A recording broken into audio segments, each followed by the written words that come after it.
एंट्रन्सची दिशा ही वास्तुशास्त्रात सर्वात महत्वाची आणि प्रत्येकाला एकच एंट्रन्स असतो तर असे नाही. कारण की वास्तूचे नियम जरी सर्वांना सारखे असले तरी ते वेगवेगळ्या लोकांना वेगवेगळे परिणाम देऊ शकतात. आणि ऍस्ट्रो वास्तूप्रमाणे घराचा एंट्रन्स कसा काढावा याबद्दल पराशरजींनी बऱ्याच काही गोष्टी सांगितल्या. त्यातला नक्षत्रावरून एंट्रन्स ही सगळ्यात सूक्ष्म आणि अचूक पद्धत आहे. तर घराचा एंट्रन्स हा कोण असतो तर आपल्या कुंडलीतील सूर्यग्रह हा घराचा एंट्रन्स असतो. तर सूर्यग्रह आपल्या कुंडलीत ज्या नक्षत्रात असेल त्या नक्षत्र हे कुठल्या ग्रहाचं नक्षत्र आहे. म्हणजे सूर्य हे जर शनीच्या नक्षत्रात असेल तर शनी या ग्रहाचा जागा ही पश्चिम दिशेला आहे.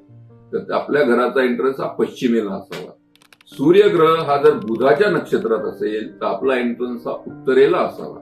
सूर्यग्रह हा जर शुक्राच्या नक्षत्रात असेल तर आपला एंट्रन्स हा साऊथ ईस्ट कडे असावा. तर यावरून तुम्ही आपल्या घराचा एंट्रन्स खूप चांगल्या प्रकारे निवडू शकता.